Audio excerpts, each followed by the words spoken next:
যে সমস্ত মানে খাবার দাবার পাওয়া যায়, যে সমস্ত ভেজিটেবল পাওয়া যায়, এই ভেজিটেবল যেগুলোর ছবি দেখছেন, এই ছবিগুলো এই ভেজিটেবল গুলো আমরা যদি প্রতিদিন বেশি পরিমাণে খাই তাহলে সুগারটা বেড়ে যেতে পারে। কিন্তু এর পরিবর্তে যদি আমরা এই ভেজিটেবল গুলো খাই, এই ভেজিটেবল গুলো খাইলে এগুলো হচ্ছে লো জিআই ভেজিটেবল, এগুলো খেতে পারে। এবং কারো যদি ডায়াবেটিস ছাড়া অন্য কোনো রোগ না থাকে তাহলে সব ধরনের শাক ইচ্ছা মতো খাইতে পারেন। ঠিক একইভাবে এই মিষ্টি ফলগুলি যদি কেউ নিয়মিত এবং পরিমাণে বেশি পরিমাণে খায় তাহলে এটাতে ব্লাড সুগারটা বেড়ে যেতে পারে। এবং সেটাকে মডিফাই করে যদি আমরা সিজনাল টক ফল খাই তাহলে দেখা যায় যে সুগারের মাত্রাটা মানে নিয়ন্ত্রণে থাকে।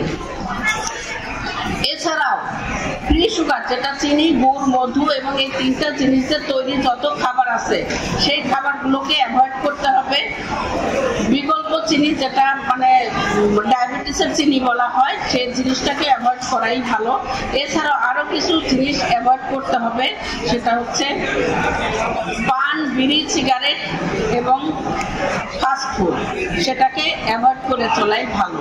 কেন এগুলিতে মানে একদম মাথার ব্রেন থেকে শুরু করে পায়খানার রাস্তা পর্যন্ত ক্ষতিগ্রস্ত করে চলে, যার কারণে ডায়াবেটিসটা অনিয়ন্ত্রিত হয়ে যায়।